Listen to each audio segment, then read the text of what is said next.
In today's video, I'm going to teach you how to manually enter bank transactions in Xero. This is perfect for those moments when a bank feed is missing a payment, you've paid something from petty cash, or you simply need to record an outgoing payment right away so your accounts stay accurate and up to date.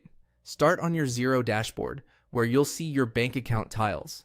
Find the bank account the money was paid from, then open the options menu by clicking the three dots on that tile. This little menu is the quickest way to create a transaction directly against the correct bank account, so you don't have to jump through extra screens later. From that menu, choose Spend Money. This tells Xero you're recording money leaving the bank account, as opposed to receiving funds.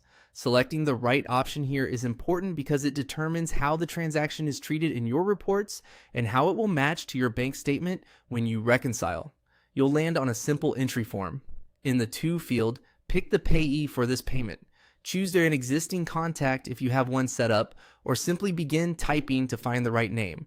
Next, set the date. Use the actual date the money left your bank so it lines up with your statement. Add a clear reference as well, something like an invoice number, receipt ID, or a short description. A precise reference makes future searches and reconciliations much easier. Now, select the item. Items in Xero are presets that can automatically fill in details such as description, account code, and tax rate.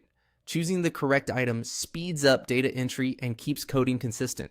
Once selected, quickly review the description, quantity, unit price, and tax treatment. Make sure the tax rate reflects how this purchase should be reported in your region. A quick double check here prevents reporting errors later and keeps your profit and loss neat and reliable. When everything looks correct, click Save. Xero records the Spend Money transaction against the chosen bank account. If you have a bank feed, this entry will be ready to match when the corresponding line arrives from your bank, which makes reconciliation fast and painless. If the statement line is already there, you'll see a near instant match during reconciliation. That's all there is to it. Open the bank accounts menu, choose Spend Money, set the payee, date, and reference, select the item, review the details, and save. With this workflow, you'll keep your books accurate even when a feed is delayed, and you'll make future reconciliations run smoothly.